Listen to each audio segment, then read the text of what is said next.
Hello everyone, welcome to my channel. तो friends, आज हम कवर करेंगे सीए इंटर इनकम टैक्स में एक बहुत ही इंपॉर्टेंट चैप्टर का रिवीजन। सर, उस चैप्टर का नाम है हाउस प्रॉपर्टी इनकम। ठीक है सर। तो हम आज की वीडियो में हम सारे कंसेप्ट भी कवर करेंगे और अलॉन्ग विद सारे क्वेश्चन भी कवर करेंगे।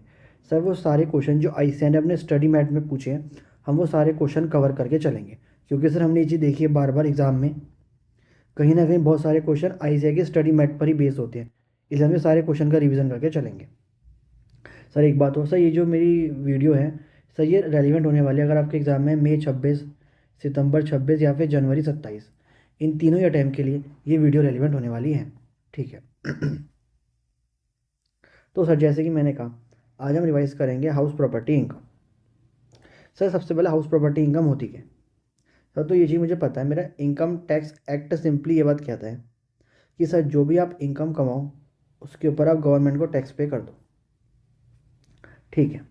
अब सर, जो हम इनकम कमाते हैं वो इनकम एज पर इनकम टैक्स एक्ट हम 5 कैटेगरी में या फिर 5 हेड में, इसे किसी एक हेड के अंदर उसे क्लासिफाई करके चलते हैं। और सर, उनमें से एक हेड या फिर एक कैटेगरी है हाउस प्रॉपर्टी इनकम। ठीक है। तो सर, मुझे ये चीज़ समझ में आ गया, मैं जो भी इनकम कमाऊँगा वो 5 में से किसी एक कैटेगरी या फिर एक हेड के अंदर जाएगी, और उस हेड का नाम, उनमें से एक हेड है हाउस प्रॉपर्टी। ठीक है, जिसकी मुझे इनकम आज कैलकुलेट करनी सीखनी है। अब सर, सबसे पहला क्वेश्चन तो यही आता है, सर कौन सी इनकम हाउस प्रॉपर्टी में टैक्सेबल होगी? सर, कौन सी इनकम हाउस प्रॉपर्टी के हेड में आएगी?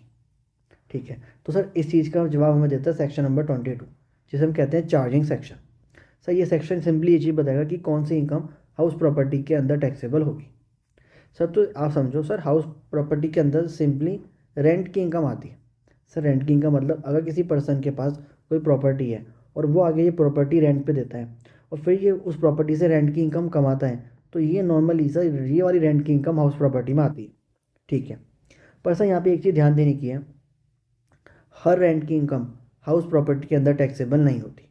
अच्छा, तो सर रेंट की इनकम को भी हाउस प्रॉपर्टी में टैक्सेबल होने के लिए 3 कंडीशन पूरी करनी होती है। अगर ये 3 कंडीशन पूरी हो तभी वो रेंट की इनकम हाउस प्रॉपर्टी में टैक्सेबल होगी, वरना वो किसी और हेड में या फिर किसी और कैटेगरी में टैक्सेबल होकर चलेगी। अब सब वो कौन सी 3 कंडीशन है जो एक इनकम को पूरी करनी होती है हाउस प्रॉपर्टी में टैक्सेबल होने के लिए? तो सर, 3 कंडीशन है सिंपली, आप याद सब। पहली कंडीशन है बिल्डिंग, दूसरी कंडीशन है ओनर, और तीसरी कंडीशन है यूज़। अब सर, ये क्या है? तो सर, जैसे कि मैंने कहा, पहली कंडीशन है बिल्डिंग। सर, आप बिल्डिंग का सिंपली मतलब है कि जिस प्रॉपर्टी के ऊपर आप रेंट की इनकम कमा रहे हो वो प्रॉपर्टी या तो बिल्डिंग हो या लैंड प्लस बिल्डिंग हो। सर, यहाँ पे एक चीज़ ध्यान देना, बिल्डिंग होना ज़रूरी है, साथ में लैंड हो ना हो ये मैटर नहीं करता है। उस प्रॉपर्टी में जिस पे रेंट की इनकम आ रही है वहाँ बिल्डिंग होना मस्ट है। तो इसलिए मैंने कहा पहली कंडीशन क्या है? बिल्डिंग। ठीक है। सर, अगली कंडीशन क्या है? ओनर। सर, ओनर मतलब हम जिस पर्सन की इनकम निकाल रहे हैं, जिस पर्सन को रेंट मिल रहा है, वो पर्सन इस प्रॉपर्टी का ओनर होना चाहिए। अगर ये ओनर होगा तभी हाउस प्रॉपर्टी इनकम में टैक्सेबल होगी रेंट, वरना किसी और हेड में होगा। तो पहली कंडीशन क्या था? बिल्डिंग होनी चाहिए। दूसरी कंडीशन, जिस पर्सन को रेंट मिल रहा है वो प्रॉपर्टी का ओनर होना चाहिए। और सर, तीसरी कंडीशन क्या थी? सिंपली कि सर, ये जो पर्सन है ये इस प्रॉपर्टी को, जिस प्रॉपर्टी वो रेंट की इनकम कमा रहा है, उस प्रॉपर्टी को शुड नॉट यूज़ ना करे प्रॉपर्टी को अपने खुद के बिजनेस प्रोफेशन के लिए। तो यहाँ पे एक चीज़ ध्यान देना, बच्चे कंफ्यूज होते हैं, सर क्या? सर, मानो एक पर्सन है, उसने आगे प्रॉपर्टी रेंट पे दी, और जिसको रेंट पे दी वो अपना बिजनेस प्रोफेशन करे, मुझे कोई दिक्कत नहीं। पर जिस बंदे ने रेंट पे दी है ये अपना बिजनेस प्रोफेशन के लिए प्रॉपर्टी को यूज़ ना कर रहा हो, ये कंडीशन है। तो सर, 3 कंडीशन कौन सी थी? बिल्डिंग, ओनर और सर यूज़। अगर तीनों कंडीशन पूरी हो तो रेंट की इनकम हाउस प्रॉपर्टी में टैक्सेबल होकर चलती है। ठीक है। अब सर, यहाँ पे एक छोटी बात हो जाती है, सर आपने कहा बिल्डिंग होनी चाहिए। ठीक है। अब सर, यहाँ पे क्वेश्चन उठा, मानो सर अगर मुझे रेंट सिर्फ लैंड से आ रहा है, मतलब वैकेंट लैंड, खाली एक लैंड है वहाँ से रेंट आ रहा है, बिल्डिंग नहीं है, तो सर ये हाउस प्रॉपर्टी में टैक्सेबल नहीं होती है, मैंने बताया। तो ये कहाँ टैक्सेबल होगी? फिर ये टैक्सेबल होगी इनकम फ्रॉम अदर सोर्सेज के under. I hope it is clear या? अब सर, इसमें एक छोटी सी बात हो रहा है क्या, कि मानो सर जो एसएससी है, जिस बंदे की हम इनकम निकाल रहे हैं, जिसको रेंट मिल रहा है, सर अगर उसका बिजनेस ही है लेटिंग आउट ऑफ कमर्शियल बिल्डिंग, ठीक है, और उसको रेंट की इनकम आ रही है कमर्शियल बिल्डिंग से, तो उसके लिए हाउस प्रॉपर्टी नहीं होती है, वहाँ पे पीजीपी इनकम आती है। ठीक है सर, एक छोटा सा पॉइंट है, एमसीक्यू के लिए इंपॉर्टेंट है। ठीक है ओके। तो सर हमने अभी तक कवर करा चार्जिंग सेक्शन, जहाँ हमने सिंपली ये बात पढ़ी कि कौन सी इनकम हाउस प्रॉपर्टी में टैक्सेबल होगी, कौन सी इनकम नहीं होगी। सर एक अच्छा क्वेश्चन यहाँ से बन सकता है थ्योरी का, तो ये चीज़ें याद रखना। सिर्फ 3 कंडीशन याद रखना सर, कौन सी, बिल्डिंग, ओनर और यूज़। तीनों कंडीशन पूरी हो तो रेंट की इनकम हाउस प्रॉपर्टी में टैक्सेबल होगी। ठीक है। अब सर बस थ्योरी का देखो मेन टॉपिक यही था। अब सर हम आगे चलते थोड़े प्रैक्टिकल क्वेश्चन पे। अब सर जो एग्ज़ाम में आपको क्वेश्चन आएंगे वहाँ पे आपको हाउस प्रॉपर्टी इनकम कैलकुलेट करनी होती है। ठीक है, तो इसलिए ये चीज़ समझना जरूरी है कि हम हाउस प्रॉपर्टी इनकम कैसे निकालते हैं। तो देखो इसके लिए इनकम टैक्स एक्ट ने मुझे सिंपली एक बड़ा मतलब कह लो एक प्रोसीजर दिया जो मुझे फॉलो करना होता है और जिसके बेस पे मैं हाउस प्रॉपर्टी इनकम निकाल के चलता हूँ। अब सर वो प्रोसीजर क्या है तो देखो उस प्रोसेस में सबसे पहले हम लेते हैं ग्रॉस एनुअल वैल्यू, जिसे हम कहते हैं जीएवी। ठीक है, तो सबसे पहले हम लेंगे जीएवी सर, उसमें से हम माइनस करेंगे म्युनिसिपल टैक्स पेड। सर इन दोनों को माइनस करके मुझे मिलेगी नेट एनुअल वैल्यू, जिसे मैं कहता हूँ एनएवी। फिर इस एनएवी से मैं माइनस करूँगा दो डिडक्शन, एक इंटरेस्ट की और एक स्टैंडर्ड डिडक्शन, और इसके बाद मुझे मिल जाएगी मेरी house property income. I hope आपको ये चीज़ समझ में आई। तो सर कैसे निकालनी है हाउस प्रॉपर्टी इनकम? सबसे पहले लेनी है आपको जीएवी, माइनस करना है म्युनिसिपल टैक्स पेड, फिर आपको मिल जाएगी नेट एनुअल वैल्यू। उसमें से माइनस करोगे आप दो डिडक्शन, एक इंटरेस्ट की और एक स्टैंडर्ड डिडक्शन। इसके बाद आपको मिल जाएगी house property income. I hope it is very very clear. ठीक है, और सर यहाँ पे एक चीज़ और ध्यान देना, ये जो मुझे कैलकुलेशन है ना, ये मुझे फॉर एवरी हाउस प्रॉपर्टी सबकी अलग अलग करनी है। मतलब सर एक पर्सन है, उसने आगे उसके पास 3 प्रॉपर्टी हैं, वो 3 प्रॉपर्टी उसने रेंट पे दिया, वो तीनों से रेंट की इनकम कमा रहा है, तो मुझे तीनों प्रॉपर्टी के लिए हाउस प्रॉपर्टी इनकम निकालनी पड़ेगी। तो सर ये जो मुझे कैलकुलेशन है ये मुझे प्रॉपर्टी वाइज करनी है, हर प्रॉपर्टी की अलग से हाउस प्रॉपर्टी इनकम निकलती है। ठीक है, हर प्रॉपर्टी के लिए अलग से ये कैलकुलेशन करके चलनी पड़ती है। आई होप इट इज़ क्लियर। ठीक है, अब सर जो हमने चीज़ें पढ़ी अब वो मैं समझना है कैसे कैसे निकालना है। ठीक है, तो देखो अगर आपको यहाँ पे ध्यान गया हो, सर यहाँ पे सबसे मेन एक हमें निकालनी है ग्रॉस एनुअल वैल्यू। ये कैसे निकालते हैं ये चीज़ सीखनी है। फिर हमें सीखना है कि म्युनिसिपल टैक्स कौन सा पेड करते हैं। फिर एनएवी, अब एनएवी तो दोनों को माइनस करके तो अपने आप निकल आता है, तो उसमें कुछ सीखने की बात नहीं है। फिर सर हम माइनस करते हैं डिडक्शन, एक इंटरेस्ट की और एक स्टैंडर्ड, तो हमें ये चीज़ सीखनी है कैसे माइनस करके चलते हैं। ठीक है, तो सबसे पहले स्टेप में हम कवर करेंगे जीएवी निकालना कि ग्रॉस एनुअल वैल्यू हम कैसे निकाल के चलते हैं। तो देखो यहाँ मैंने करा है कि जीएवी कैसे निकालते हैं। तो देखो बहुत बच्चे कंफ्यूज होते हैं सर जीएवी कैसे निकालते हैं ना, एक फॉर्मूला है जो हमें याद करना है। तो उसको सिंपली अब याद रखना सर, जीएवी कैसे निकालते हैं आप याद करना सर, हायर लोअर हायर। क्या सर, दोबारा बोलो, हायर लोअर और हायर। बस आपको ये 3 चीज़ याद रखनी है, आपको जीएवी आराम से याद हो जाएगी सर। अब सर सबसे पहले आपने कहा हायर, तो सर किसका हायर? सर तो आपको लेनी है प्रॉपर्टी की म्युनिसिपल वैल्यू और फेयर रेंट। क्या लेना है सर? म्युनिसिपल वैल्यू और फेयर रेंट। इन दोनों को कंपेयर करो, जो दोनों में हायर हो, जो दोनों में ज़्यादा हो, उसे आगे लेके आओ। फिर उसे कंपेयर करो प्रॉपर्टी के स्टैंडर्ड रेंट से। फिर जो दोनों में लोअर हो उसे आगे लेके आओ और वो बन जाता है एक्सपेक्टेड रेंट। कितना रेंट हमें इससे एक्सपेक्टेड है। ठीक है, फिर उसे हम कंपेयर करते हैं एक्चुअल रेंट से, और जो दोनों में हायर होता है वो बनता है मेरा जीएवी। तो जीएवी निकालने के सिंपली 3 स्टेप है। पहला क्या? हायर। किसका हायर? म्युनिसिपल वैल्यू और fair rent. Second step lower. Sir किसका लोअर? सर जो हायर आया था फेयर रेंट और म्युनिसिपल वैल्यू उसका, और स्टैंडर्ड रेंट का लोअर। सर फिर भाई आएंगे थर्ड स्टेप। थर्ड स्टेप में क्या सर? हायर। किसका हायर? सर एक्सपेक्टेड रेंट का जो हमने इस बेस पे निकाला, प्लस और एक्चुअल रेंट का जो दोनों में हायर हो, वो बन जाता है gross annual value, GAV. Sir exam के अंदर आपको म्युनिसिपल वैल्यू गिवन होती है, फेयर रेंट गिवन होता है, स्टैंडर्ड रेंट गिवन होता है, एक्चुअल रेंट गिवन होता है, सर सब गिवन होता है। पर आपको सिंपली ये चीज़ याद रखनी है, हायर लोअर हायर। बस आप सिंपली इसके बेस पे जीएवी निकाल के बहुत आसानी से आपकी जीएवी निकल आएगी। अभी जब मैं क्वेश्चन सोल्व कराऊंगा तो आप देखना कितनी आसानी से आप जीएवी कैलकुलेट कर पाओगे। ठीक है ओके। तो सर ये था जीएवी निकालने का एक बेसिक फॉर्मूला। अब सर आईसीआई करता क्या है, आईसीआई इस जीएवी को निकालने की उसने अलग अलग कह लो 4 सिनेरियो कह लो, 4 केस कह लो, जिसमें हमें जीएवी निकालनी होती है, जिसमें थोड़ा तरीका अलग हो जाता है। और आप देखोगे सर बहुत सारे क्वेश्चन हैं केसेस के ऊपर और बहुत आसान है। अच्छा सर, तो सबसे पहला केस क्या है, अब मान के चलो सर, एक प्रॉपर्टी है मेरे पास जो पूरे साल के लिए रेंट पे नहीं थी, पूरे साल के लिए लेट आउट नहीं थी। मतलब मान के चलो पूरे साल में 12 महीने होते हैं, तो 12 महीनों में से 10 महीने तो वो प्रॉपर्टी रेंट पे थी, उससे मुझे रेंट की इनकम आ रही थी। पर 2 महीने वो प्रॉपर्टी खाली पड़ी थी, उससे मुझे कोई रेंट की इनकम नहीं आ रही थी। मैं रेंट पे देना तो चाह रहा था, बट कोई मुझे किराएदार मिल ही नहीं रहा था, तो इसलिए 2 महीने वो प्रॉपर्टी खाली पड़ी थी। ऐसे को हम कहते हैं वैकेंट होना। प्रॉपर्टी वैकेंट थी या प्रॉपर्टी में वैकेंसी थी। सर तो ऐसा कभी केस होता है क्या कि जब प्रॉपर्टी पूरे साल के लिए लेट आउट नहीं होती है, कुछ समय के लिए लेट आउट और कुछ समय के लिए वैकेंट होती है, तो ऐसे केस के अंदर इनकम टैक्स एक्ट हमें कहता है, चलो यार मैं आपको एक आराम की बात बताता हूँ, मतलब आपको मैं आपको एक छूट देता हूँ। सर क्या छूट? वो कहता है सर नॉर्मली आप मुझे बताओ, मैं इनकम टैक्स एक्ट कहता है नॉर्मली आपको क्या कहता हूँ कि आप एक्सपेक्टेड रेंट और एक्चुअल रेंट में जो दोनों में हायर हो, वो आपका जीएवी बनेगा कि मुझे कितना रेंट एक्सपेक्टेड है, आपको एक्चुअल में कितना मिल रहा है, जो दोनों में हायर हो वो आपका जीएवी बन के चलेगा। ठीक है, जिसके बेस पे हम आगे हाउस प्रॉपर्टी इनकम की कैलकुलेशन करके चलते हैं। बट अगर आपकी प्रॉपर्टी वैकेंट थी, मतलब कुछ समय के लिए वो खाली पड़ी थी, तो ऐसे केस के अंदर अगर आपका एक्सपेक्टेड रेंट ज़्यादा आता है एक्चुअल रेंट से, अगर मैं नॉर्मल केस में बात करूँ, ऐसे नॉर्मल केस में अगर एक्सपेक्टेड रेंट ज़्यादा है तो हम नॉर्मली एक्सपेक्टेड रेंट देते हैं। बट अगर वैकेंसी के केस में ऐसा है तो आप एक्चुअल रेंट को ही अपना जीएवी बना लेना। क्या क्या? मैंने कहा अगर प्रॉपर्टी आधे साल के लिए लेट आउट थी और कुछ समय के लिए वैकेंट थी, कुछ समय के लिए लेट आउट, कुछ समय के लिए वैकेंट ड्यूरिंग द ईयर, तो उस केस में अगर मेरा एक्सपेक्टेड रेंट एक्चुअल रेंट से ज़्यादा है तो उस केस में हम एक्चुअल रेंट को ही जीएवी बनाएंगे, ना कि एक्सपेक्टेड रेंट को। बट सर ये केस ये तभी करना है जब प्रॉपर्टी कुछ समय के लिए लेट आउट और कुछ समय के लिए वैकेंट थी।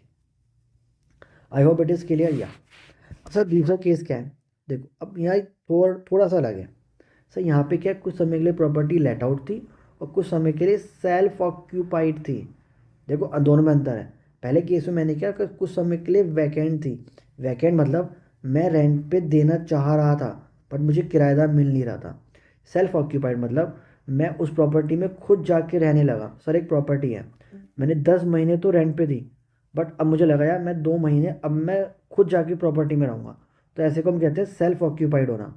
अगर कोई प्रॉपर्टी आधे से कुछ समय के लिए लेट आउट थी और कुछ समय के लिए सेल्फ ऑक्यूपाइड थी, तो उस केस के अंदर ये चीज़ ध्यान देना, आप सिंपली लेके चलना। एक्सपेक्ट यहाँ पे आपको बच्चे कंफ्यूज होते हैं कि हम मानो लेट आउट थी 10 महीने के लिए, सेल्फ ऑक्यूपाइड थी 2 महीने के लिए, तो बच्चे कंफ्यूज होते हैं सर 2 महीने के लिए हमें रेंट की इनकम तो 10 महीने के लिए आई, तो क्यों ना हम जो एक्सपेक्टेड रेंट निकाल रहे हैं, मतलब ये जो हम म्यूनसिपल वैल्यू, फेयर रेंट या स्टैंडर्ड रेंट ले रहे हैं, ये सब हम 10 महीने का लें या फिर 12 महीने का लें, 12 मंथ्स का लें? तो उसका जवाब है 12 मंथ्स का। हम 12 मंथ्स का ही लेंगे सब कुछ और उसे कंपेयर करेंगे एक्चुअल रेंट 10 महीने से, वो जो दोनों में हायर हो वो बनेगा जीएवी। तो ये चीज़ ध्यान रखना, अगर तो प्रॉपर्टी वैकेंट थी कुछ समय के लिए तो एक्चुअल रेंट को जीएवी बना देना अगर एक्सपेक्टेड एक्चुअल से ज़्यादा हो। बट अगर सेल्फ ऑक्यूपाइड थी तो सिंपली जो करते आ रहे हो वही करते आओ। एक्सपेक्टेड रेंट निकालो पूरे 12 महीने का, एक्चुअल रेंट जितना भी मिला चाहे 10 महीने का मिले उसे कंपेयर करो और जो दोनों में हायर हो वो आपका जीएवी बन के चलेगा। आई होप ये चीज़ आपको समझ में आ गई होगी। सर अगले केस में क्या है, मानो मेरी एक प्रॉपर्टी है, सर उसका आधा हिस्सा तो लेट आउट है और आधा हिस्सा सेल्फ ऑक्यूपाइड है।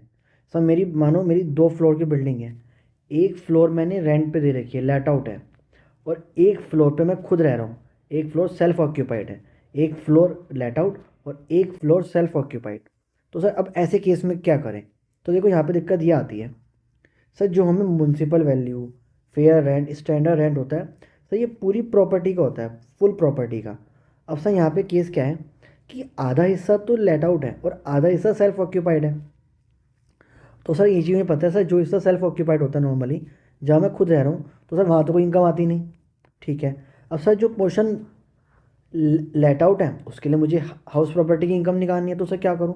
तो ऐसे केस के अंदर इनकम टैक्स एक्ट कहता है आप एक काम करो, जो ये आप सब जो ले रहे हो municipal value, fair rent, standard rent, या पूरी प्रॉपर्टी का मत लो। मानो अगर 80% प्रॉपर्टी लेट आउट है और 20% सेल्फ ऑक्यूपाइड है, तो आप बस इसे 80% ही लो, सबको मल्टीप्लाई बाई 80% कर दो, तो ये अपने आप सिर्फ लेट आउट पोर्शन का ही निकलेगा। तो ये एक्सपेक्टेड रेंट भी अपने आप 80% ही आएगा, प्रपोर्शनेट ही आएगा। और फिर हम इसे कंपेयर करेंगे एक्चुअल रेंट से, और सर एक्चुअल रेंट तो वही है जो लेट आउट पोर्शन का मिल रहा है, ठीक है। फिर दोनों में हायर वो जीएवी। तो अगर कुछ प्रॉपर्टी का आधा पोर्शन लेट आउट है और आधा पोर्शन सेल्फ ऑक्यूपाइड है, तो उस केस के अंदर मैं जो एक्सपेक्टेड रेंट निकालूंगा वो मैं प्रपोर्शनेट बेसिस पे निकालूंगा। आई होप इट इज़ क्लियर, ठीक है। तो सर 3 केसेस आपने कवर कर लिए। पहला, कुछ समय के लिए लेट आउट, कुछ के लिए वैकेंट। दूसरा, कुछ समय के लिए लेट आउट, कुछ समय के लिए सेल्फ ऑक्यूपाइड। और तीसरा, एक पूरी प्रॉपर्टी जिसका आधा पोर्शन लेट आउट और आधा पोर्शन सेल्फ ऑक्यूपाइड, ठीक है। अब आया सर चौथा केस। अब ये चौथा केस थोड़ा इंपॉर्टेंट है और इसे ध्यान देना क्या। सर पहले आप एक चीज़ समझो, जो प्रॉपर्टी लेट आउट होती है उससे मुझे हाउस प्रॉपर्टी इनकम आती है, ठीक है। और सर जो प्रॉपर्टी सेल्फ ऑक्यूपाइड होती है उस पर मुझे कोई हाउस प्रॉपर्टी इनकम नहीं आती। और सर इनकम टैक्स एक्ट कहता है जो प्रॉपर्टी सेल्फ ऑक्यूपाइड है, अब उसकी एनएवी हम जीरो मान के चलेंगे। सर एनएवी मतलब ये वाली वैल्यू, जब सर एनएवी जीरो है तो 100 आगे सब जीरो जीरो होता है, ठीक है। तो सर मैंने ये चीज़ समझी, जो लेट आउट प्रॉपर्टी है उस पर तो हाउस प्रॉपर्टी इनकम आती है, और जो सेल्फ ऑक्यूपाइड है उस पर कोई हाउस प्रॉपर्टी इनकम नहीं आती है। क्यों? क्योंकि उसकी एनएवी जीरो होती है। एनएवी जीरो होती है जी, ध्यान देना, एनएवी जीरो होती है, ठीक है। अब सर इनकम टैक्स एक्ट ने कहा यार ऐसा भी तो पॉसिबल है, एक पर्सन के पास 10 प्रॉपर्टी है और वो कह रहा है मेरी 10 की 10 प्रॉपर्टी सेल्फ ऑक्यूपाइड है, मैं किसी भी प्रॉपर्टी पे हाउस प्रॉपर्टी इनकम ना निकालूंगा ना उस पर टैक्स भरूंगा। तो इनकम टैक्स एक्ट कहता है ऐसा नहीं होता यार। देखो max to max 2 property self occupied हो सकती है। उसने क्या कहा, इनकम टैक्स एक्ट ने कहा अगर किसी बंदे के पास 2 से ज़्यादा प्रॉपर्टी हैं जिनको वो सेल्फ ऑक्यूपाइड कह रहा है, तो ऐसे केस के अंदर हम सिर्फ 2 प्रॉपर्टी, कोई भी एनी 2 प्रॉपर्टी, तेरी मर्जी है, तू 10 में से कोई भी 2 प्रॉपर्टी पकड़, उनको तो हम सेल्फ ऑक्यूपाइड मान लेंगे और उनकी एनएवी हम ज़ीरो मान लेंगे। बट जो बाकी 8 प्रॉपर्टी बच गई उसको हम डीम्ड लेट आउट मान लेंगे। सर डीम लेट आउट मतलब वो लेट आउट है नहीं, वो रेंट पे चढ़ी नहीं है, बट हम मान लेंगे कि वो रेंट पे चढ़ी है, और उसके बाद उसकी हाउस प्रॉपर्टी इनकम निकालेंगे और उस पर तो उससे टैक्स लेंगे। तो देखो यार मैंने यही कहा, अगर किसी पर्सन के पास 2 से ज़्यादा प्रॉपर्टी है सेल्फ ऑक्यूपाइड, तो उस केस के अंदर मैंने कहा देखो more than 2 house as self occupied, 2 से ज़्यादा अगर सेल्फ ऑक्यूपाइड है तो उस केस के अंदर एनी, देखो यहाँ पे कीवर्ड है एनी, मतलब जो पर्सन है, जो ओनर है, उसकी मर्जी है, वो कोई भी 2 घर चूज़ करे जिससे वो सेल्फ ऑक्यूपाइड मान लेंगे, और एज अ रिजल्ट उन 2 घरों की वैल्यू एनएवी ज़ीरो हो जाएगी। और यहाँ at a option of a person, और जो बैलेंस घर बच गए, बैलेंस हाउसेस, उनको हम डीम लेट आउट मान लेंगे। और देखो अब डीम्ड है लेट आउट, एक्चुअल में तो लेट आउट है नहीं, तो जब हम एक्सपेक्टेड रेंट को कंपेयर करते हैं एक्चुअल रेंट से, दोनों का हायर जीएवी बनता है। अब सर एक्चुअल रेंट तो होगा नहीं, तो इसलिए जो एक्सपेक्टेड रेंट होगा सर वही उसका एनएवी बन जाएगा। समझे मैंने क्या कहा? सर जब मैं हाउस प्रॉपर्टी इनकम निकालता हूँ पहला स्टेप क्या होता है, जीएवी निकालना। जीएवी के लिए मुझे एक्सपेक्टेड रेंट चाहिए और एक्चुअल रेंट चाहिए, दोनों में हायर वो जीएवी बनता है। बट क्योंकि मैंने डीम्ड लेट आउट माना है, मतलब एक्चुअल में है नहीं, मैंने सिर्फ डीम कर लिया कि ये लेट आउट है, तो सर एक्चुअल रेंट तो कुछ होगा नहीं। तो ऐसे केस के अंदर जो आपका एक्सपेक्टेड रेंट होता है सर वही जीएवी बन जाएगा, क्योंकि एक्चुअल तो है ही नहीं, ये बन जाएगा डीम लेट आउट वाले केस में, ठीक है। ओके, तो सर ये था सिंपली जीएवी वाले जितने भी पॉइंट थे। तो सर हाउस प्रॉपर्टी इनकम में पहला स्टेप क्या होता है सर, जीएवी निकालना, ग्रॉस एनुअल वैल्यू निकालना, ठीक है। अब सर वो जीएवी कैसे निकालते हैं ये हमने रिवाइज करा। उसके बाद सर उसमें छोटे छोटे 4 केस बनते हैं, वो केस हमने चारों रिवाइज करके चले। इसके बाद सर आप कोई भी क्वेश्चन है आप उसमें जीएवी सिंपली कैलकुलेट कर लोगे, आपको कोई दिक्कत नहीं आएगी, ठीक है। अब आफ्टर कवरिंग जीएवी हमें एक छोटी सी बात समझनी है रिगार्डिंग एक्चुअल रेंट। तो सर जब मैं जीएवी की कैलकुलेशन करके चलता हूँ, मैं वहाँ एक्सपेक्टेड रेंट को कंपेयर करके चलता हूँ एक्चुअल रेंट से, ठीक है। अब सर एक्चुअल रेंट के केस में एक छोटा सा पॉइंट आता है सर, क्या कि जब आप एक्चुअल रेंट लोगे तो क्या आप अनरियलाइज रेंट माइनस करोगे या फिर नहीं। सर अनरियलाइज रेंट होता क्या है, तो बात को समझो। देखो होता क्या है, मानो मैंने एक प्रॉपर्टी रेंट पे दी 10,000 पर मंथ के रेंट पे, और 1 साल के लिए दी, मतलब मुझे रेंट का कितना पैसा मिलना चाहिए, 1,20,000। बट जिस बंदे को रेंट पे थी उसने सिर्फ 11 महीने का रेंट पे करा, मतलब 1,10,000 ही पे करा। वो 10,000 रुपये मेरे बिना दिए मेरी प्रॉपर्टी खाली करके चला गया। असल मुद्दा यहाँ पे ये आता है कि जब मैं हाउस प्रॉपर्टी इनकम निकालूंगा तो मैं एक्चुअल रेंट 1,20,000 लूँ या फिर 1,10,000 लूँ। तो इस बात का जवाब देता है income tax act. Sir income tax act simply ये बात कहता है कि तुम एक्चुअल रेंट में से अनरियलाइज रेंट को माइनस कर सकते हो अगर तुम ये 4 कंडीशन पूरी करते हो। सर कौन सी 4 कंडीशन? देखो, जिसमें पहली कंडीशन है कि जो टेनेंसी है वो बोनाफाइड होना चाहिए, मतलब एक्चुअल में रेंट पे प्रॉपर्टी दी गई हो, कोई फ्रॉड वर्ड ना हुआ, बोनाफाइड होना चाहिए। ठीक है। दूसरा क्या है, जो टेनेंट है उसने तुम्हारी प्रॉपर्टी खाली कर दी हो। ठीक है। तीसरी कंडीशन क्या है, टेनेंट के पास, जिसने तुम्हारा रेंट पे नहीं करा है, उस टेनेंट के पास तुम्हारी किसी और प्रॉपर्टी का पोजेशन नहीं होना चाहिए। ठीक है। और चौथी कंडीशन क्या है, तुमने स्टेप लिए थे फॉर रिकवरी ऑफ रेंट। ऐसा नहीं कि जब तुम्हारा अनरियलाइज रेंट हुआ तो तुमने कुछ स्टेप ही ना लो, तुमने स्टेप लिए थे फॉर रिकवरी ऑफ रेंट। ये भी हम ये चीज़ चेक करके चलेंगे। अगर चारों कंडीशन पूरी हो तो उस केस में हम अनरियलाइज रेंट माइनस करके चलेंगे, ना हो तो हम अनरियलाइज रेंट माइनस नहीं करेंगे। ठीक है, सिंपली बात समझ में आई? ओके। अब से ये 4 कंडीशन याद रखना, क्योंकि यहाँ से ना थ्योरी का एक अच्छा क्वेश्चन बनता है। तो ये 4 कंडीशन इसलिए याद करके चलो। ओके ओके, आई होप आपको ये चीज़ समझ में आई। ठीक है। अब सर एक मुद्दा क्या है, मानो सर जो मेरा अनरियलाइज रेंट हुआ, मानो मानो किसी पर्टिकुलर ईयर में सर मेरे 10,000 रुपये अनरियलाइज रेंट हुआ, चारों कंडीशन पूरी हो रही थी, तो इसलिए मैंने जब जीएवी की कैलकुलेशन करी तो वहाँ पे मैंने 1,10,000 एक्चुअल रेंट लिया। ठीक है। ये मेरा हुआ 23-24 के अंदर। बट मान के चलो सर 25-26 के अंदर 2 साल बाद जिस टेनेंट ने मेरा रेंट पे नहीं करा था वो मेरे पास आया, वो कह रहा मुझे अच्छा नहीं लग रहा, जो मैंने तेरे 10,000 रुपये नहीं दिए मैं तुझे अब दे रहा हूँ। मतलब जो मैंने अनरियलाइज रेंट था, तो यहाँ पे क्या हुआ सर, जो मेरा अनरियलाइज रेंट था उसकी फ्यूचर में आके अगर रिकवरी होती है तो उस वक्त मैं क्या करूँ? देखो अगला मुद्दा यही है कि मानो फ्यूचर में आके अगर आपको रिकवरी होती है अनरियलाइज रेंट की या फिर एरियर्स ऑफ रेंट की, तो सर उस केस में क्या करें? सर जब अनरियलाइज रेंट हुआ था तब तो आपने एक्चुअल रेंट में से माइनस कर दिया, 10,000 रुपये आपने माइनस कर दिए। अब जब आपको फ्यूचर में 10,000 रुपये मिल गए तो ये तो ऑब्वियस बात है कि ये हम टैक्सेबल करेंगे अंडर हाउस प्रॉपर्टी। तो मैंने यही कहा कि अगर कोई अनरियलाइज रेंट होता है तो उस केस के अंदर जब उसकी अगर फ्यूचर में आके उसकी कोई रिकवरी होती है तो उस केस के अंदर वो टैक्सेबल होगा in the year when receive. जब अब जिस साल आपको मिल गया, मतलब 25-26 में मिला, तो 25-26 में ही ये अनरियलाइज रेंट की रिकवरी टैक्सेबल होके चलेगी। और सर ये बात इररेलीवेंट है कि अब उस पर्सन के पास हाज की जिस दिन रिकवरी हुई रेंट की उस दिन उसके पास हाउस प्रॉपर्टी है या उसने बेच दी है, ये चीज़ रेलिवेंट ही नहीं। चाहे प्रॉपर्टी हो ना हो, टैक्सेबल तो होगा ही। मैंने ये चीज़ कहा sir, taxable under house property even if SSC is not the owner of the property in the year of recovery. Understood? ठीक है। और सर एक छोटी सी बात क्या, कि मानो आपको जितनी भी रिकवरी हो उसमें आपको 30% की हम डिडक्शन देंगे। मतलब यहाँ पे आपको 10,000 की रिकवरी हुई थी तो हम स्ट्रेट फॉरवर्ड 30% यानी कि 3,000 माइनस करेंगे, उससे 7,000 ही टैक्सेबल होके चलेगा। ये जब भी रिकवरी होगी अनरियलाइज रेंट की या फिर एरियर्स ऑफ रेंट की, तो सर वहाँ पे 30% डिडक्शन मिलके चलेगी ही। ठीक है। अब सर अनरियलाइज रेंट तो समझ में आ गया ये क्या होता है, बट सर ये एरियर्स ऑफ रेंट क्या होता है? सर एरियर्स ऑफ रेंट मान के चलो सर जब 24-25 मैंने एक प्रॉपर्टी रेंट पे दी और मैंने स्टार्टिंग में कहा था तेरी प्रॉपर्टी का रेंट होगा 12,000।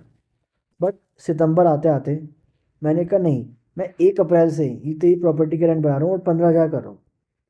तो बंदा क्या कर, उस बंदे ने मानो अप्रैल से लेकर सितंबर तक जो उसने 3,000 रुपये कम पे करे थे वो मुझे पे करेगा। 6 महीनों के 18,000। तो सर ये 18,000 होते एरियर्स ऑफ रेंट, मतलब जो ड्यू ही बाद में हुए, ऐसे पास्ट का रेंट जो ड्यू बाद में हुआ और जब ड्यू हुआ तो मिल गया। आई होप इट इज़ क्लियर। तो सर यहाँ हमने एक्चुअल रेंट की बात समझी, जिसमें एक छोटा सा पॉइंट आता है अनरियलाइज रेंट के लिए, मैंने वो चीज़ समझी।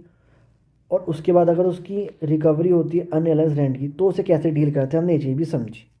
तो सर इस तरह मोटा मोटा सर ने जीएवी के सारे पॉइंट कवर करके चलिए इंक्लूडिंग एक्चुअल रेंट।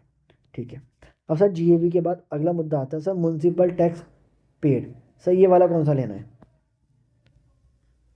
तो आप देखो सर जो म्युनिसिपल टैक्स पेड, सर ये अलाउड इफ, मतलब ये जो म्युनिसिपल टैक्स पेड है ये आप तभी माइनस कर सकते हो जीएवी में से फॉर कैलकुलेटिंग एनएवी, अगर ये दो कंडीशन पूरी हो। सर क्या? सर पहली बात तो पे होना चाहिए ओनर ऑफ द प्रॉपर्टी और ड्यूरिंग द प्रीवियस ईयर, मतलब ये अब अलाउड होगा ऑन पेमेंट बेसिस। सर मतलब एक चीज़ तो ध्यान देना सर, पे किसने करा? ओनर ने। अगर ये म्युनिसिपल टैक्स टेनेंट पे कर देगा तो ये माइनस नहीं होगा। तो पहली कंडीशन क्या है सर? ओनर ने पे कराओ और एक्चुअल में पे भी कराओ, मतलब ये जो म्युनिसिपल टैक्स है अलाउड होता है पेमेंट बेसिस पे, ना कि अक्रूवल बेसिस पे।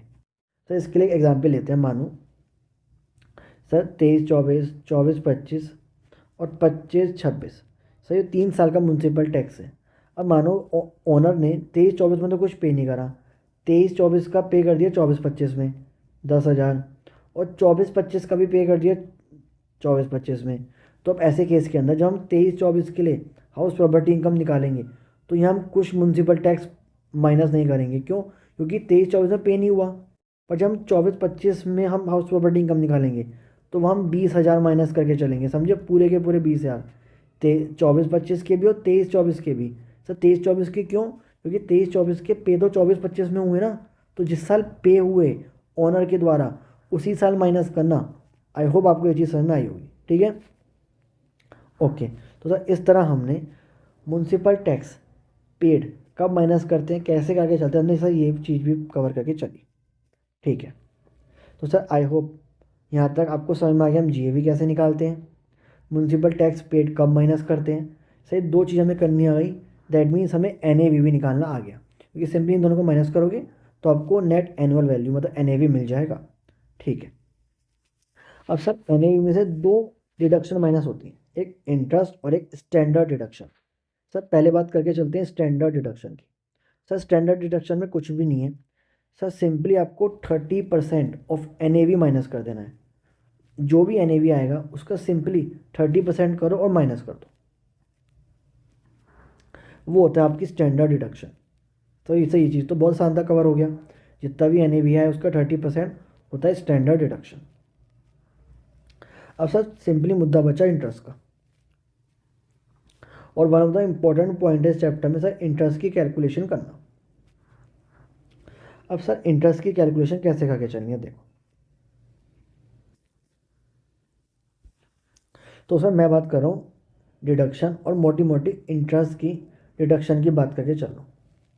सर ये यहाँ पे सर कौन से इंटरेस्ट की बात करके चल रहे हैं? ठीक है सर, बात समझो, अगर मैंने हाउस प्रॉपर्टी को परचेज़ करने के लिए या उसे रिपेयर करने के लिए कोई लोन लिया और मैं उस लोन के ऊपर जो इंटरेस्ट पे कर रहा हूँ मैं यहाँ उस इंटरेस्ट की बात करके चल रहा हूँ। मतलब अगर मैंने हाउस प्रॉपर्टी से रिलेटेड कोई लोन लिया और अब मैं उस लोन के ऊपर जो इंटरेस्ट पे कर रहा हूँ मैं उस इंटरेस्ट की डिडक्शन की बात करके चल रहा हूँ। ठीक है, अच्छा जब भी आप इंटरेस्ट की डिडक्शन देखोगे कितनी माइनस करनी है, तो सिंपली आप देखो सर प्रॉपर्टी कैसी है। सर प्रॉपर्टी का नेचर क्या है, क्या वो लेट आउट या फिर डीम्ड लेट आउट प्रॉपर्टी है या फिर सेल्फ ऑक्यूपाइड प्रॉपर्टी है। सर अगर तो लेट आउट या फिर डीम्ड लेट आउट प्रॉपर्टी है तो सर एक तो हमने अभी पढ़ा स्टैंडर्ड डिडक्शन 30% ऑफ एनएवी, वो तो हो गया। और सर बाकी आप जितना भी इंटरेस्ट पे करोगे सर जितना भी पूरा माइनस कर दो। मतलब अगर आपने लोन लिया किसके लिए, एक्विजिशन, कंस्ट्रक्शन, रिपेयर या फिर रिनोवेशन ऑफ एन प्रॉपर्टी, तो आप जितना भी इंटरेस्ट पे कर रहे हो उस लोन पे आप फुली अलाउड है, पूरा का पूरा इंटरेस्ट माइनस कर सकते हो। ये आपको याद रखना है लेट आउट प्रॉपर्टी के केस में। ठीक है, बट सर जब हम बात करके चलते हैं सेल्फ ऑक्यूपाइड प्रॉपर्टी, सर मुझे पता है सेल्फ ऑक्यूपाइड प्रॉपर्टी की एनएवी क्या होती है, ज़ीरो। तो सर जब एनएवी ज़ीरो होती है तो स्टैंडर्ड डिडक्शन भी कितनी होगी, ज़ीरो, क्योंकि स्टैंडर्ड डिडक्शन क्या होती है 30% ऑफ एनएवी। जब एनएवी ज़ीरो तो स्टैंडर्ड डिडक्शन भी ज़ीरो। ठीक है, पर सर मुद्दा उठा, जो मैं अगर मानो कि सेल्फ ऑक्यूपाइड प्रॉपर्टी है, मैंने उसके लिए लोन लिया था और उस पर जो इंटरेस्ट पे कर रहा हूँ क्या वो इंटरेस्ट में माइनस कर सकता हूँ? अब देखो ये बात समझो, सेल्फ ऑक्यूपाइड प्रॉपर्टी के केस में मुझे पता है NAV क्या होता है, ज़ीरो। जब NAV ज़ीरो तो स्टैंडर्ड डिडक्शन भी ज़ीरो, ये दो ज़ीरो। अब सर यहाँ पे जब आप माइनस करोगे इंटरेस्ट ऑन लोन तो सॉवेज आपको हाउस प्रॉपर्टी में इनकम तो देखो आ नहीं सकती सेल्फ ऑक्यूपाइड प्रॉपर्टी के केस में। अगर इंटरेस्ट माइनस करोगे तो आपको सॉवेज लॉस ही आएगा। तो यह मुद्दा है कि ये मुद्दा ये है कि क्या इनकम टैक्स एक्ट मुझे सेल्फ ऑक्यूपाइड प्रॉपर्टी के केस में जो मैंने लोन लिया उसका इंटरेस्ट माइनस करने देगा या नहीं। क्योंकि अगर माइनस करने दिया तो मेरा हाउस प्रॉपर्टी में लॉस आ जाएगा, और अगर नहीं करने दिया तो ज़ीरो का ज़ीरो ही रहेगा, क्योंकि ये भी ज़ीरो, ये भी ज़ीरो, ये भी ज़ीरो। ठीक है। तो सर देखो इनकम टैक्स एक्ट कहता है अगर तो सेल्फ ऑक्यूपाइड प्रॉपर्टी का केस है और आपने नई रिजीम ऑप्ट करी है, न्यू मतलब सेक्शन 115 BAC वाली रिजीम ऑप्ट करी है, तो उस केस में आपको कोई इंटरेस्ट की डिडक्शन नहीं मिलेगी। मतलब सेल्फ ऑक्यूपाइड प्रॉपर्टी में से कोई इंटरेस्ट की डिडक्शन नहीं मिलेगी। मतलब हाउस प्रॉपर्टी इनकम भी कितनी रहेगी, ज़ीरो ही रहेगी न्यू रिजीम में। बट अगर आपने ओल्ड रिजीम ऑप्ट करी है तो सर वहाँ पे आपको इंटरेस्ट की डिडक्शन मिलती थी। मतलब ओल्ड रिजीम में आप हाउस प्रॉपर्टी में लॉस दिखा सकते थे, सेल्फ ऑक्यूपाइड प्रॉपर्टी में भी कैसे, इंटरेस्ट की डिडक्शन माइनस करके। ये मिलती है ओल्ड रिजीम में। सही है, one of the important difference भी है न्यू रिजीम में और ओल्ड रिजीम में। न्यू रिजीम में interest on loan taken in case of self occupied property allowed नहीं होता है, बट ओल्ड में होता था। ओल्ड में कितना होता था, तो देखो ओल्ड में दो लिमिट थी, या तो मैक्सिमम 2 लाख होगा या मैक्सिमम 30,000 होगा। यहाँ पे मैक्सिमम की लिमिट है। सर अगर तो आपने लोन लिया है, किस लिए लिया सर, परचेज के लिए या फिर कंस्ट्रक्शन के लिए।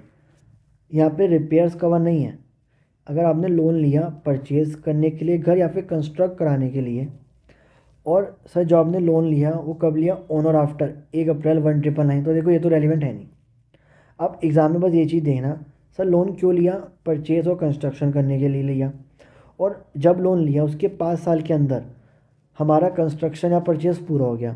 ठीक है सर, 2 कंडीशन पूरी हैं, तो उस केस में आपको मैक्सिमम कितनी डिडक्शन मिलेगी, 2 लाख। और अगर इनमें से कोई एक भी कंडीशन पूरी नहीं है तो आपको कितनी मैक्सिमम डिडक्शन मिलेगी, 30,000। और सर ये चीज़ ध्यान रखना, ये जो 2 लाख है या 30,000 है, ये सारी सेल्फ ऑक्यूपाइड प्रॉपर्टी की मिला के है। मतलब अगर एक पर्सन के पास 2 सेल्फ ऑक्यूपाइड प्रॉपर्टी है, सर मुझे पता है मैक्स 2 ही हो सकती हैं, तो उस केस में दोनों का मिला के टोटल इंटरेस्ट की डिडक्शन 2 लाख होगी या 30,000 होगी मैक्सिमम। ये दोनों प्रॉपर्टी की मिला के लिमिट है, 2 लाख और 30,000। ठीक है, आई होप इट इज़ क्लियर।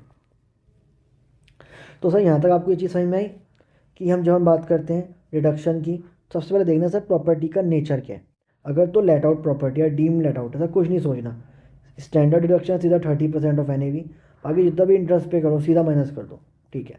पर अगर सेल्फ ऑक्यूपाइड प्रॉपर्टी है तो देखना पड़ेगा न्यू रिजीम ऑप्ट करिए या फिर ओल्ड रिजीम। न्यू करिए तो इंटरेस्ट की रिडक्शन नहीं मिलेगी, और ओल्ड मिली है तो फिर मिलेगी या तो मैक्सिमम 2 लाख या मैक्सिमम 30,000। देखो ये मैक्सिमम 2 लाख है। मानो अगर मेरी लिमिट है मैक्सिमम 2 लाख और इंटरेस्ट 2 लाख से कम हुआ तो वही माइनस होगा, पर अगर 2 लाख से ज़्यादा हुआ तो मैक्सिमम 2 लाख ही माइनस हो सकता है। ये मैक्सिमम, ये चीज़ ध्यान देना, कंफ्यूज मत होना। ठीक है, ओके। अब सर आपने ये चीज़ तो मुझे बता दी कब इंटरेस्ट कितना माइनस करके चलना है, पर सर यहाँ पे एक मुद्दा और है। सर हम इंटरेस्ट की कैलकुलेशन कैसे नहीं करें, तो देखो ये भी एक अच्छा पॉइंट है यहाँ पे। सर क्या,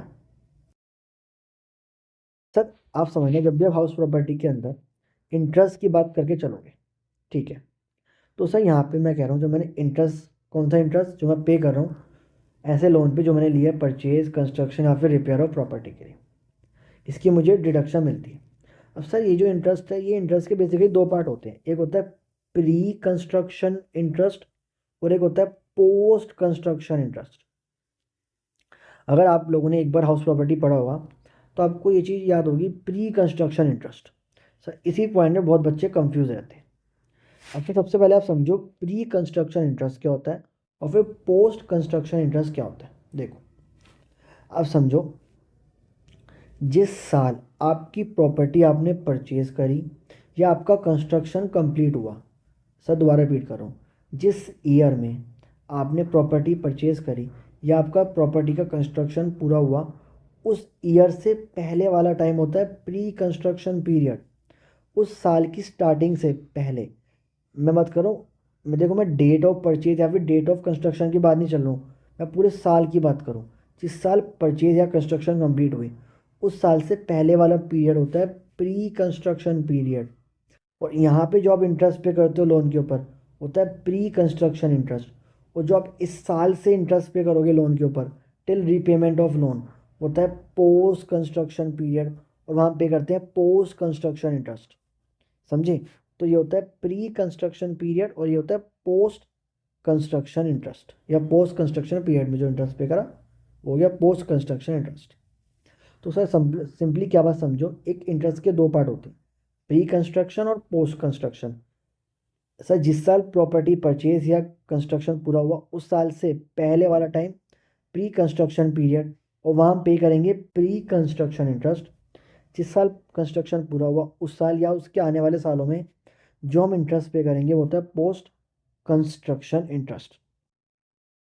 अब सर देखो मुद्दा क्या आता है, सर जो पोस्ट कंस्ट्रक्शन इंटरेस्ट है सर उसमें तो कोई देखो इशू है ही नहीं, क्योंकि देखो यहाँ से मेरी प्रॉपर्टी बन गई तो यहाँ से मुझे हाउस प्रॉपर्टी की इनकम चालू हो जाएगी।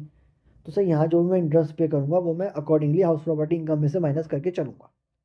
बट सर यहाँ पे जो मैंने प्री कंस्ट्रक्शन पीरियड में लोन के ऊपर इंटरेस्ट पे करा, अब सर प्री कंस्ट्रक्शन में तो हाउस प्रॉपर्टी था ही नहीं, तो सो ऑब्वियस मैं इस इंटरेस्ट को कहीं माइनस भी नहीं कर पाऊँगा। तो अब इस इंटरेस्ट का क्या करूँ? मैंने तो इंटरेस्ट पे कर दिया बट अब मैं इस इंटरेस्ट को कोई माइनस तो कर नहीं पाया। क्यों? क्योंकि हाउस प्रॉपर्टी थी नहीं, हाउस प्रॉपर्टी तो इस साल से आई थी। और इस साल मैंने, अब इस साल से हाउस प्रॉपर्टी आ गई तो जो पोस्ट कंस्ट्रक्शन इंटरेस्ट था वो तो मैं रेस्पेक्टिव वाले माइनस करता गया, पर जो प्री कंस्ट्रक्शन इंटरेस्ट मैं पे कर चुका हूँ उसकी तो कहीं मुझे डिडक्शन मिली ही नहीं। तो इनकम टैक्स एक्ट ने का बात तो सही है। तो इनकम टैक्स एक्ट ने सिंपली ये चीज़ कही, तो एक काम कर, जितना भी प्री कंस्ट्रक्शन इंटरेस्ट है, मतलब जो तूने प्रॉपर्टी के कंस्ट्रक्शन होने से पहले इंटरेस्ट पे कर दिया है उस सबको तू ऐड कर। ठीक है, ऐड कर, उसको डिवाइड बाय 5 करो, 5 इंस्टॉलमेंट में बांट ले।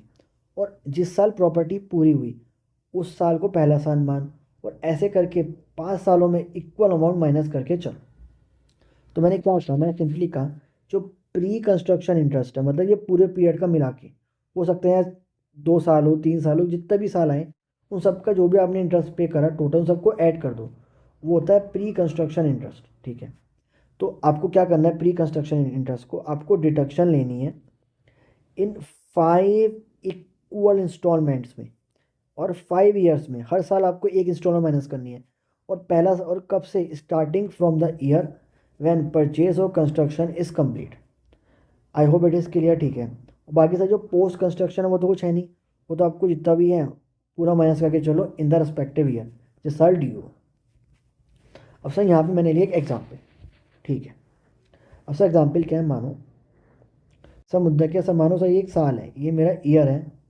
अब मान के चलो सर ईयर 23-24, सर 23-24 में जो ईयर है वहाँ मेरी प्रॉपर्टी का कंस्ट्रक्शन या फिर परचेज पूरा हुआ। अब सर 23-24 से जो पहले वाले साल होते हैं, मतलब 22-23, 22-23, या फिर 21-22, या 20-21, या 19-20, या 18-19, या 17-18, मान के चलो हमने लोन लिया था 17-18 में। सर ये जो जिस साल मेरा कंस्ट्रक्शन या परचेज पूरा हुआ उससे जो पहले वाले साल हैं 22-23 से, ये होते हैं प्री कंस्ट्रक्शन ईयर या प्री कंस्ट्रक्शन पीरियड।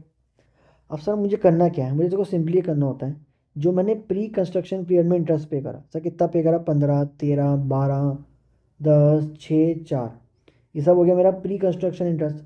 सर इन सबको मैं ऐड करता हूँ, इन सबको ऐड करके आया 60, डिवाइड बाई 5 करा, आ गया 12। तो ये मैंने 5 इंस्टॉलमेंट बांट ली, एक इंस्टॉलमेंट क्या है 12। अब सर मैं क्या करूँगा 23-24 से, अब जो 23-24 है ये शुरू हो गया पोस्ट कंस्ट्रक्शन। अब मैं 23-24 से हर साल क्या करूँगा, जो इस साल का इंटरेस्ट है, इस साल का इंटरेस्ट कितना है 23-24 का 12, वो तो माइनस करूँगा ही हाउस प्रॉपर्टी इनकम में से, प्लस जो ये इंस्टॉलमेंट है इसे भी माइनस करके टोटल 24 माइनस करके चलूँगा। अब मानो सर 24-25 के अंदर मैं क्या करूँगा, ये जो इस साल का इंटरेस्ट है 10, ये तो माइनस करूँगा ही, साथ में सर ये जो इंस्टॉलमेंट है 12 ये भी जोड़ के टोटल 22 माइनस करूँगा। सर ऐसे ही मैं 23-24 में करूँगा, ऐसे ही मैं पिछले 5 सालों तक करूँगा। देखो अब ये 5 साल के करने के बाद आपने 5 इंस्टॉलमेंट बांटा, तो आपका पूरा प्री कंस्ट्रक्शन इंटरेस्ट खत्म हो गया 5 इंस्टॉलमेंट में। और फिर आगे ये जैसे ही 5 साल खत्म हो गए, फिर आने वाले सालों में जब तक जितना भी इंटरेस्ट ड्यू हो उस साल में उतना उतना माइनस करके चलो। तो समझे? तो सर इनकम टैक्स एक्ट ने सिंपली, मैं दोबारा बताता हूँ, कहा जो प्री कंस्ट्रक्शन इंटरेस्ट है, जो हमने हाउस प्रॉपर्टी से पहले ही इंटरेस्ट पे कर दिया था, वह 5 इंस्टॉलमेंट में 5 ईयर में माइनस कर सकते हो, starting from the year when the purchase and construction of the property is complete. और पोस्ट कंस्ट्रक्शन सिंपली जिस साल डी हो उस साल पे करते चलो, बात खत्म करते चलो। उस साल मतलब डिडक्शन क्लेम करते चलो और आपकी बात खत्म। सर यही था। तो आई होप आपको पूरा अब सर हाउस प्रॉपर्टी इनकम कैसे निकालते हैं मुझे पूरा समझ में आ गया। जीएबी निकालना आ गया, म्यूनसिपल टैक्स समझ में आ गया, एनएवी निकालना आ गया। फिर डिडक्शन में स्टैंडर्ड डिडक्शन 30% माइनस करते हैं, फिर इंटरेस्ट कब का कैसे माइनस करते हैं पूरा केस हमने समझ लिया। तो अब इस सब के बाद आप हाउस प्रॉपर्टी इनकम आराम से निकाल सकते हो। हमने पूरा प्रोसीजर रिवाइज करके चल गया। ठीक है, ओके। अब सर यहाँ पे देखो 2 छोटे छोटे पॉइंट और आते हैं। सर पहला पॉइंट आता है को ओन्ड प्रॉपर्टी। क्या मतलब, अगर कोई मानो ऐसी हाउस प्रॉपर्टी है जिसके एक से ज़्यादा ओनर है। सर एक प्रॉपर्टी है जिसके एक से ज़्यादा ओनर है, तो सर क्या करें? अब सर जो रेंट की इनकम है वो तो दोनों ओनर को आ रही है, तो सर किस ओनर के हाथ में कितनी इनकम निकालें? ठीक है, तो देखो इसमें इनकम टैक्स एक्ट कहता है, मानो कोई ऐसी हाउस प्रॉपर्टी है जिसके 2 से ज़्यादा ओनर है, तो अब हाउस प्रॉपर्टी इनकम कैसे निकालें? ये चीज़ मुझे समझ के चलनी है। सर मानो अगर तो वो प्रॉपर्टी लेट आउट है, अगर आपको उससे रेंट की इनकम आ रही है, लेट आउट है प्रॉपर्टी, तो सिंपली आप सबसे पहले ऐसे हाउस प्रॉपर्टी इनकम निकालो जैसे कि एक ही ओनर है। मतलब जो हमने ऊपर प्रोसीजर सीखा, आप सिंपली इस प्रोसीजर को फॉलो करके हाउस प्रॉपर्टी इनकम निकाल लो एज नॉर्मल। और फिर उसके बाद जो भी उनका रेशियो उस रेशियो में बांट दो, divide among the owners in the respective portion. मानो 2 ओनर हैं, एक के पास 40% है, एक के पास 60% है। जितनी हाउस प्रॉपर्टी इनकम आई 40% तो एक के हाथ में टैक्सेबल होगी और 60% दूसरे के हाथ में टैक्सेबल होगी। सिंपल सा लॉजिक, ओके। ठीक है। अब सर मानो अगर कोई प्रॉपर्टी सेल्फ ऑक्यूपाइड है। अब सर जब प्रॉपर्टी सेल्फ ऑक्यूपाइड होती है तो उसकी एनएवी तो क्या होती है? 0। सर उल्टा देखो, सेल्फ ऑक्यूपाइड में सर कोई इनकम तो आती नहीं, उल्टा लॉस आ सकता है, loss on account of interest. ठीक है, तो सर अगर सेल्फ ऑक्यूपाइड प्रॉपर्टी के केस में मैंने यही कहा, हर कॉर्नर के लिए उस प्रॉपर्टी की एनएवी क्या होगी? 0। बट अगर हम उस प्रॉपर्टी के रिस्पेक्ट में कोई इंटरेस्ट पे करके चल रहे हैं, तो ये चीज़ ध्यान देना, हर को ओनर को सेपरेटली अलग अलग 30,000 और 2 लाख की इंटरेस्ट की डिडक्शन मिलेगी।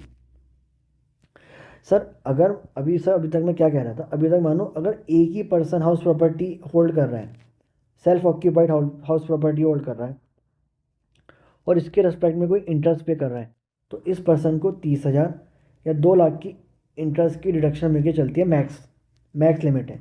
बट अगर कोई house property self occupied house property 2 या 2 से ज़्यादा ओनर होल्ड करके चलते हैं और इसके रिस्पेक्ट में कोई इंटरेस्ट पे करा जा रहा है, तो उसकी डिडक्शन दोनों को मिलेगी। और दोनों के लिए मैक्सिमम लिमिट क्या है? 30,000 और 2 लाख सेपरेटली। यहाँ पे सर हम अगर 2 से ज़्यादा, एक से ज़्यादा ओनर आ गया, तो ये जो मेरी लिमिट है 30,000 या 2 लाख, ये मैं हर ओनर को अलग अलग दूंगा। बट अगर एक ही है तो फिर उसको तो एक ही मिलेगी। सही है, तो मैंने ये चीज़ लिखी, ईच को ओनर की जो 30 या 2 लाख की इंटरेस्ट डिडक्शन मिलेगी सेपरेटली, अलग अलग। ये चीज़ ध्यान देना, ओके। और सर अगर मानो एक पर्टिकुलर कोनर है जिसकी एक से ज़्यादा सेल्फ ऑक्यूपाइड प्रॉपर्टी है, तो उसकी मिला के टोटल लिमिट सारी सेल्फ ऑक्यूपाइड प्रॉपर्टी की 30,000 या 2 लाख होगी। सर मैंने ऊपर भी पढ़ा था कि अगर किसी पर्सन के पास दो दो सेल्फ ऑक्यूपाइड प्रॉपर्टी होती हैं, तो उस केस में दोनों सेल्फ ऑक्यूपाइड प्रॉपर्टी की मिला के इंटरेस्ट की डिडक्शन कितनी हो सकती है? 2 लाख या मैक्स 30,000। ठीक है, तो सर ये मुद्दा है जब को ओन प्रॉपर्टी हो, एक से ज़्यादा ओनर हो। ठीक है, छोटा सा पॉइंट था, शायद 1-2 क्वेश्चन हम आगे रिवाइज करके चलेंगे। अब सर अगला मुद्दा आया composite rent. Sir composite rent का कॉन्सेप्ट क्या कहता है? सर इसका सिंपली मतलब ये है, सर मैंने प्रॉपर्टी तो रेंट पे दी, बट प्रॉपर्टी के साथ मैं आपको कुछ और भी सर्विस दे रहा हूँ। मतलब मैं आपको इलेक्ट्रिसिटी की सर्विस दे रहा हूँ, उसके लिए अलग से पैसे ले रहा हूँ। सर मैं हाउस प्रॉपर्टी के साथ पार्किंग भी दे रहा हूँ, उसके अलग से पैसे ले रहा हूँ। तो ऐसे मानो अगर ऐसा केस है, आपको कंपोजिट रेंट मिल का केस है, मतलब जहाँ पे जो रेंट है सिर्फ प्रॉपर्टी के लिए नहीं, बाकी दूसरी सर्विसेज के लिए भी आपको मिल रहा है। तो ऐसे केस के अंदर सर मैंने ये कहा, जो लेंडर है वो टेनेंट को हाउस के साथ साथ कुछ अलग सर्विस या एसेट भी दे रहा है। तो ऐसे केस के अंदर आप सिंपली देखो, आप देखो देखो लॉजिकली पहले तो क्या होना चाहिए। सिंपली जो एसेट, जो प्रॉपर्टी के, जो प्रॉपर्टी जो बिल्डिंग के अगेंस्ट रेंट आ रहा है वो हाउस प्रॉपर्टी में टैक्सेबल होना चाहिए। और जो बाकी चीज़ों के लिए हैं वो या तो अदर सोर्सेस, और अगर मेरा बिजनेस है तो पीजीपी, ये होना चाहिए। तो सिंपली देखो, अगर तो आप उस रेंट को सेपरेट कर पा रहे हो, वो सेपरेबल है, मतलब one can be accepted without other. मतलब अगर आप आज की तारीख में किसी को रेंट पे देने जाओ तो कोई भी हाउस आराम से एक्सेप्ट कर लेगा बिना इन चीज़ों के भी। इसे हम कहते हैं सेपरेबल होना। अगर तो सेपरेबल है तो हाउस जो प्रॉपर्टी के अगेंस्ट रेंट आ रहा है उसे हाउस प्रॉपर्टी में टैक्सेबल करके चलना, और जो बाकी अदर सर्विस और एसेट का रेंट आ रहा है उसे अदर सोर्सेज या पीजीपी में।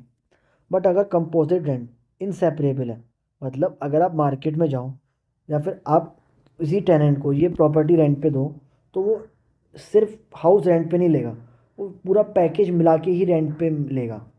मतलब अगर आप सिर्फ प्रॉपर्टी रेंट पे देने जाओ तो नहीं रेंट पे चढ़ेगी, आपको साथ में अदर सर्विस और एसेट भी देने पड़ेंगे। अगर ऐसा केस है, वो इनसेपरेबल है, तो ऐसे केस के अंदर जो भी टोटल रेंट है उसे पीजीपी इनकम में दिखा दो या फिर अदर सोर्सेज में दिखा दो। अगर बिजनेस है तो पीजीपी इनकम, वरना अदर सोर्सेज। मतलब यहाँ पे हाउस प्रॉपर्टी में टैक्सेबल नहीं होगा। क्यों नहीं होगा? क्योंकि मैं हाउस प्रॉपर्टी का रेंट अलग से नहीं कर पा रहा, इसलिए नहीं होगा। आई hope it is clear. Okay,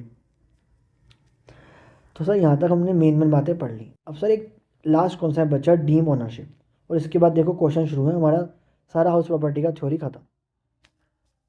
अब सर डीम्ड ओनरशिप, पहली बात तो समझना, ये एग्जाम के लिए one of the most important theory question है।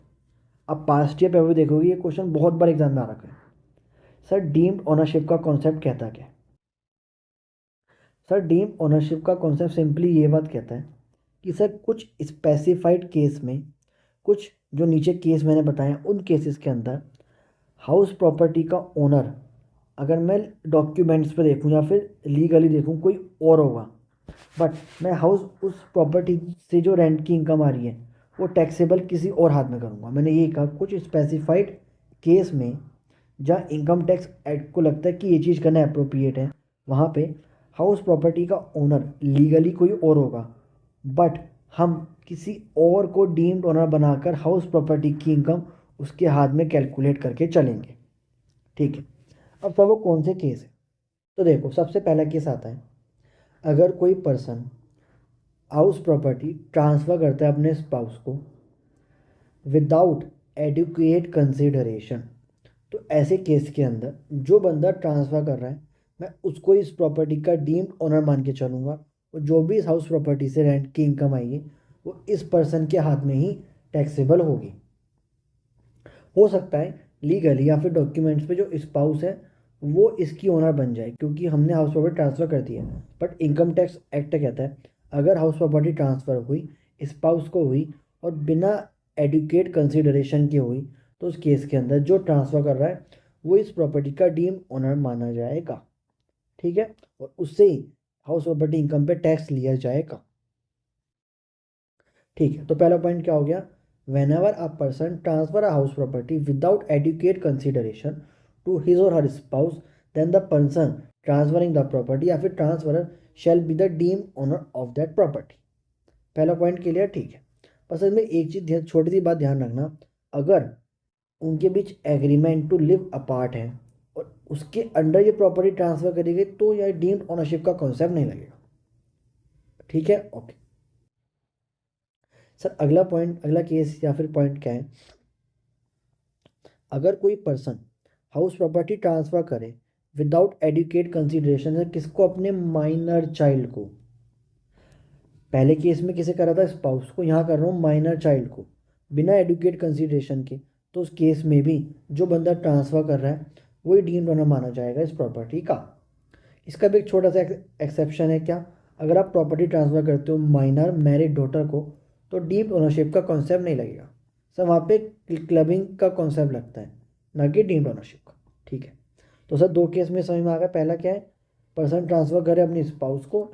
दूसरा केस क्या है सर, पर्सन ट्रांसफ़र करे हाउस प्रॉपर्टी माइनर चाइल्ड को। ठीक है, तो ये दोनों पॉइंट है डीम्ड ओनरशिप के। अब सर तीसरा पॉइंट क्या है, देखो सर सिंपल सी बात है। सर यहाँ पे तीसरा पॉइंट ये कहता है, मान लो एक पर्सन है, वो प्रॉपर्टी सेल कर रहा है, वो क्या सेलर है, और एक जना प्रॉपर्टी खरीद रहा है, बायर है। अब सर क्या हुआ, अभी इनके बीच सेल परचेज का जो एग्रीमेंट था वो प्रॉपरली एग्जीक्यूट नहीं हुआ है। मतलब इनके बीच एग्रीमेंट तो हो गया कायदे से कि इसने कहा मैं प्रॉपर्टी बेचूंगा, इसने कहा मैं खरीदूंगा, बट अभी सारी फॉर्मेलिटीज़ या सारी डॉक्यूमेंटेशन पूरी नहीं हुई है। बट ये जो बायर है, इसने प्रॉपर्टी का पोजेशन ले लिया है। मतलब मानो एक प्रॉपर्टी थी सर, इससे रेंट की इनकम आ रही थी, अब तक इसकी थी। अब इनके बीच एग्रीमेंट हुआ कि अब इसकी हो जाएगी, ये खरीद लेगा। अभी लीगली सारी फॉर्मेलिटीज़ पूरी नहीं हुई हैं, बट इस बंदे ने पोजेशन ले लिया प्रॉपर्टी का। तो मैंने ये कहा पोजेशन ऑफ प्रॉपर्टी ट्रांसफ़र हो गया है in part performance of a contract. Part performance मतलब अभी कॉन्ट्रैक्ट पूरा परफॉर्म नहीं हुआ है, सिर्फ अभी पार्ट परफॉर्म हुआ है। तो ऐसे केस के अंदर जो बायर है वही डीम्ड ऑनर प्रॉपर्टी का मान लिया जाएगा। आई होप इट इज़ क्लियर। या अब सर एक छोटा सा पॉइंट है क्या सर, जो सोसाइटी होती है सर, वहाँ कैसा कॉन्सेप्ट काम करके चलता है सर। मानो एक बहुत सारे फ्लैट्स होते हैं। अब सर वो फ्लैट बेसिकली ओन करती है सोसाइटी। सर जैसे example Gokul Dham society, sir Tarak Mehta वाली, उसमें देखो जो सारे फ्लैट्स हैं वो फ्लैट्स किसके नाम पे होते हैं, वो होते हैं सोसाइटी के नाम पे। और जो बंदा होता है, फॉर एग्जांपल जेठालाल है, सर जेठालाल ये फ्लैट नहीं खरीदता है, जेठालाल इस सोसाइटी की मेंबरशिप खरीदता है। क्योंकि वो ये मेंबरशिप खरीदता है तो उसे ये फ्लैट मिल जाता है। तो सोसाइटी में ऐसा काम चलता है क्या कि जो फ्लैट्स होते हैं वो सोसाइटी के नाम पे होते हैं, और जो पर्सन होते हैं जो वहाँ पे स्टे कर रहे होते हैं वो सोसाइटी की मेंबरशिप खरीदते हैं। और क्योंकि ये मेंबरशिप इनके पास होती है इसलिए इन्हें ये फ्लैट भी मिल जाता है। तो अब देखो ऐसे केस के अंदर लीगली इन फ्लैट्स का ओनर कौन है, सोसाइटी। बट अगर इन फ्लैट से कुछ रेंट की इनकम आएगी तो सर वो रेंट की इनकम हम सोसाइटी से, हम ये नहीं कहेंगे सोसाइटी इसकी ओनर है तो हम सोसाइटी से इस रेंट के ऊपर टैक्स लेंगे, नहीं। हम कहेंगे जिस बंदे को मिल रहा है, जो इसका मेंबर है, हम उसको इस फ्लैट का डीम्ड ओनर मानेंगे, और उससे हम इस फ्लैट के ऊपर जो भी रेंट आ रहा है उसके ऊपर इस पर्सन से टैक्स पे करवा के चलेंगे। आई होप इट इज़ क्लियर। ठीक है सर, चार सिंपली पॉइंट्स हैं, आई होप आपको समझ में आएंगे। डीम ओनरशिप के एग्जाम में है तो आप सिंपली लिख के आ सकते हो अपनी लैंग्वेज में। ठीक है,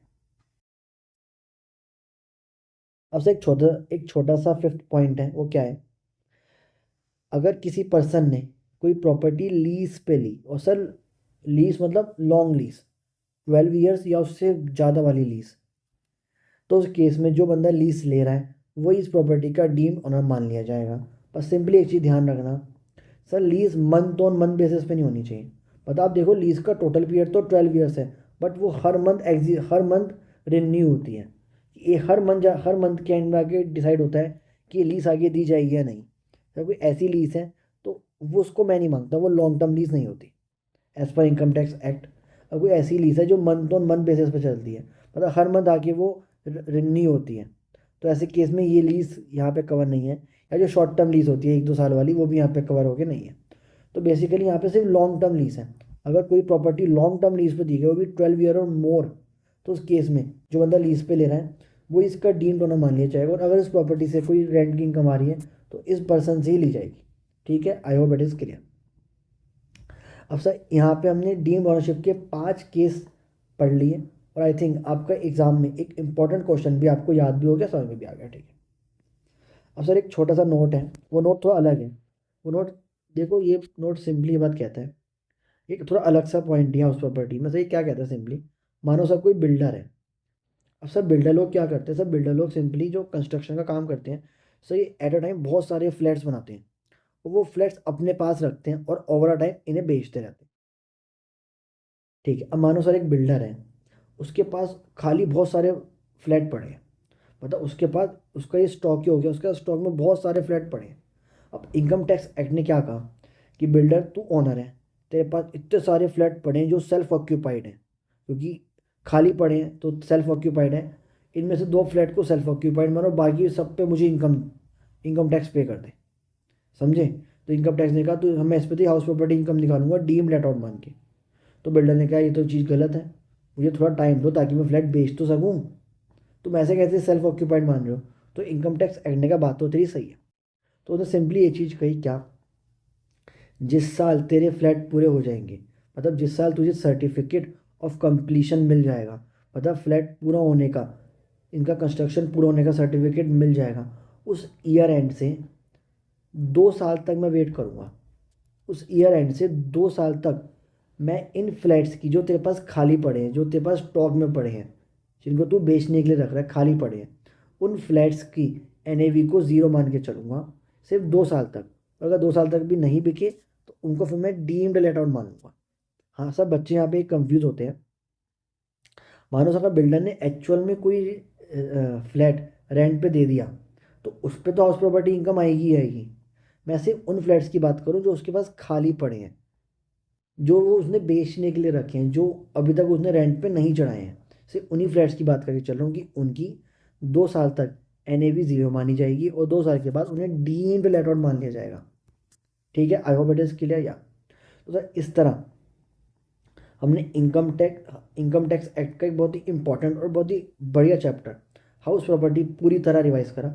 हमने जितने भी इंपॉर्टेंट कंसेप्ट थे वो सारे कंसेप्ट रिवाइज करे through my hand written notes. Sir further ये जो नोट्स हैं ये मैं अपने टेलीग्राम या फिर अपने व्हाट्सएप ग्रुप पे डाल दूंगा, वहाँ से डाउनलोड करना और आगे चल के आपको रिवाइज करने में बहुत आसानी होने वाली है नोट्स के थ्रू। ठीक है सर, आने वाले पार्ट्स में मैं इसके सारे ICI के स्टडी मैट के क्वेश्चन कराऊंगा ताकि आपका कॉन्सेप्ट भी कवर हो जाए और क्वेश्चन भी कवर हो। ऐसा अलॉन्ग में जो भी आपका फीडबैक हो, कौन सा आपको अगला टॉपिक चाहिए, वो प्लीज़ कमेंट्स में बताना। And thanks for watching.